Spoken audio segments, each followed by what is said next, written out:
Welcome to our next generation filmmakers. We're really happy. We have a full slate of next generation films that are happening now with RoxFilm. We do it every year, and we're always excited to bring aboard all of the young, creative, and emerging filmmakers. So today we have a couple that are here with us to have a conversation about their films. And let's find out about them, and let's find out about what's going to happen in the future as well, as we have these incredible filmmakers with us. So, Neko, why don't we start with you and your film, and why don't you tell us a little bit about where you're from, and yeah, start there. Well, I'm Neko Wong-Houle. I'm from the Kainai Nation in Calgary, Alberta, or Alberta area, Canada. And our film is OTANIMM, ONNIMM, father, daughter, daughter, father. Yeah, it's been a long process. So. All right, and we'll talk a little bit more about that. And CB, Coleman, why don't you tell us a little bit about your film in this year's festival? It was fun to make, and I like a lot doing action stories and about like Ninjago. I got inspired by that, so I can make that film. Excellent. And yours, yeah, yours was an action film. Was it your first film? No, I've made lots and lots of more with my papa and also myself. Great, awesome.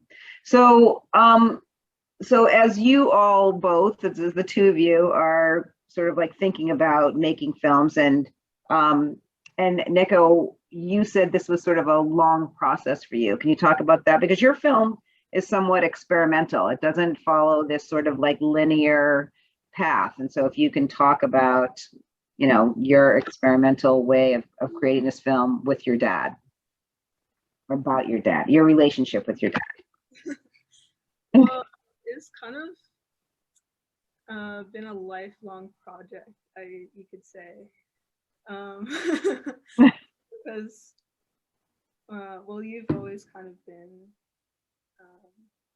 involved me with your work, so that's helped me grow, and I've learned a lot from your work, and I've experienced a lot, so it's kind of like all of those experiences coming into one. And then also our process is animation, so that just in itself took a really long time on top of doing high school and stuff. So yeah, it was just it was a lot, but yeah. Traditional animation.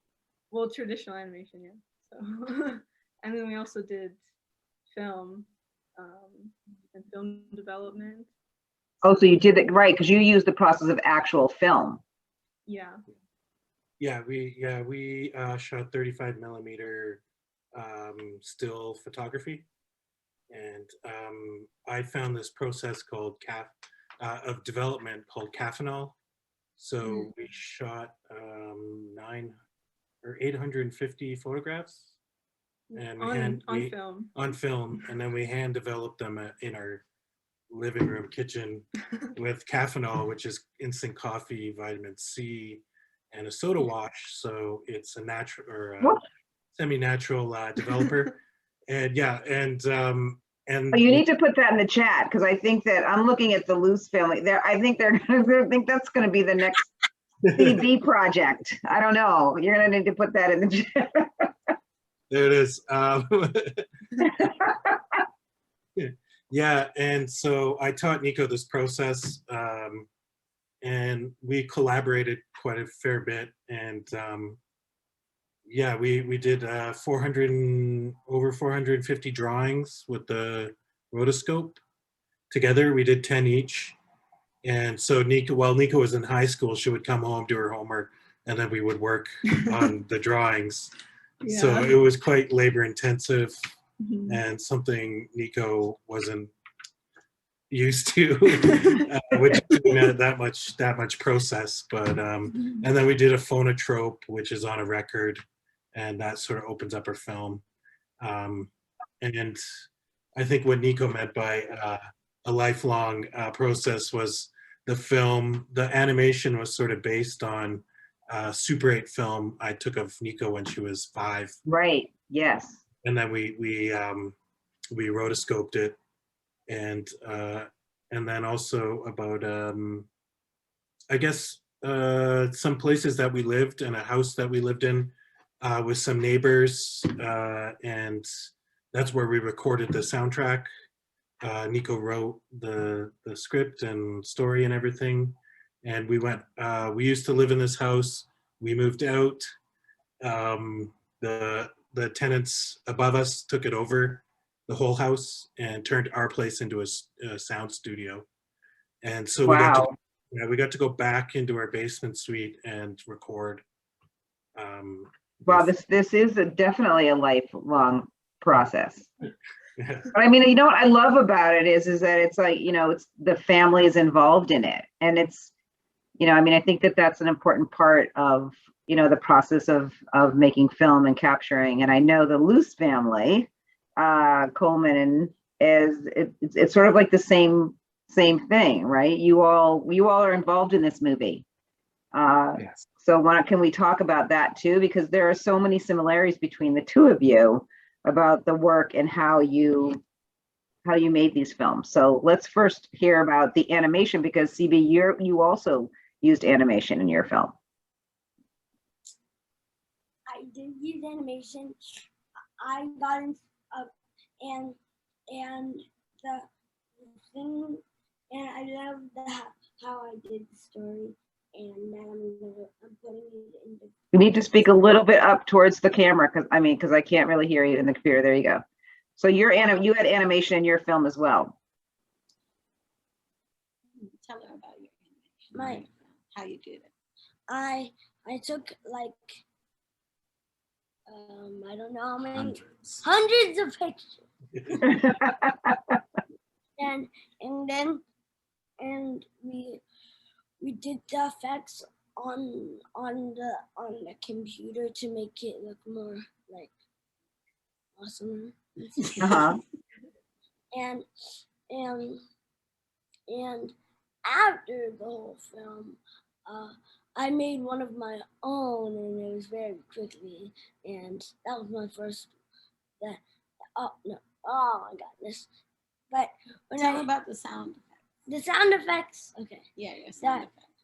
We found on the computer on iMovie, and then we put it on, like the golf ball hit. That was the only thing I found that would be good for like fighting. But my papa's computer has way more sounds. So if I may jump in and add a little bit to Coleman's story. So this kind of started because of the pandemic, right? We both love Legos. So we had just started to kind of move into doing a little bit of animation, and then the pandemic hit and we had all this time. So we decided to do some more kind of intense animation work. So we wrote out a script. Coleman came up with a story, and we animated it together. And then we took pictures on his iPad and then strung them together using a GIF animator program, and then brought it into iMovie, and Coleman added the sound effects, and we wrote the script together, and we recorded it like on my phone, and then put it onto iMovie and put it all together. And then Coleman did the sound effects, and we picked some music.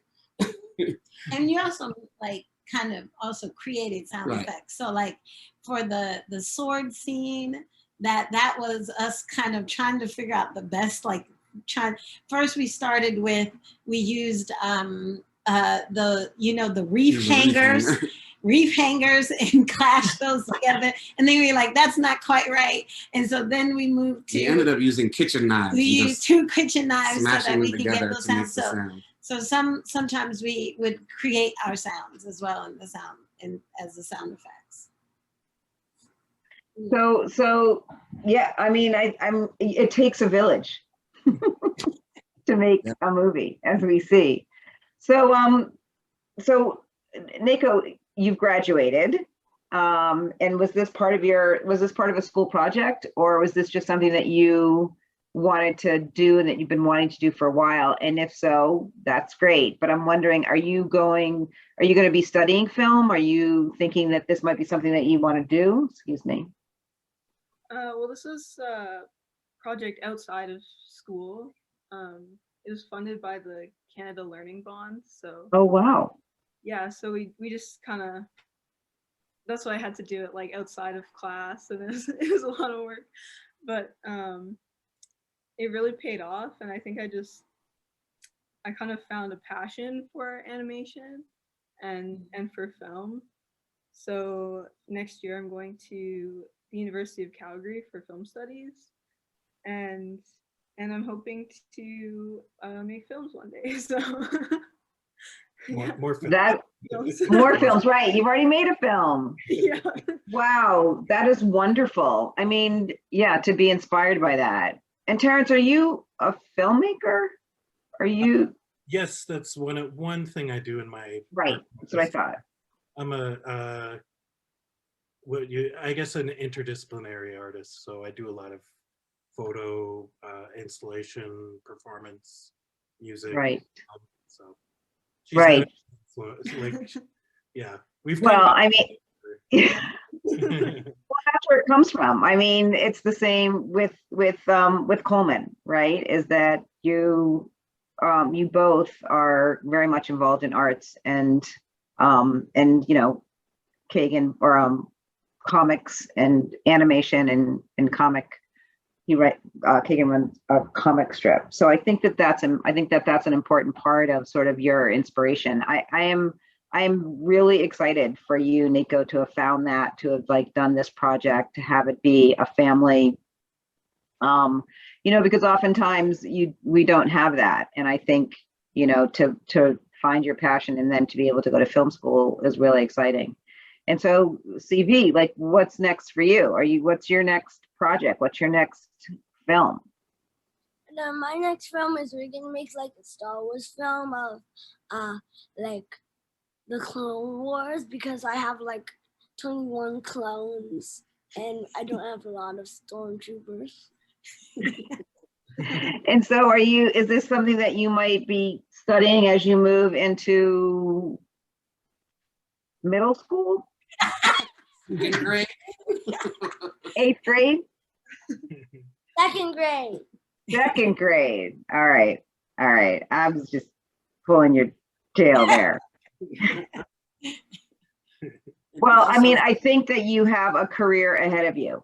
And I think that if you, as you grow in your animation and your Lego world, I think that there's a lot that we're going to be seeing you in 8th grade studying at some university film school as well, I'm thinking.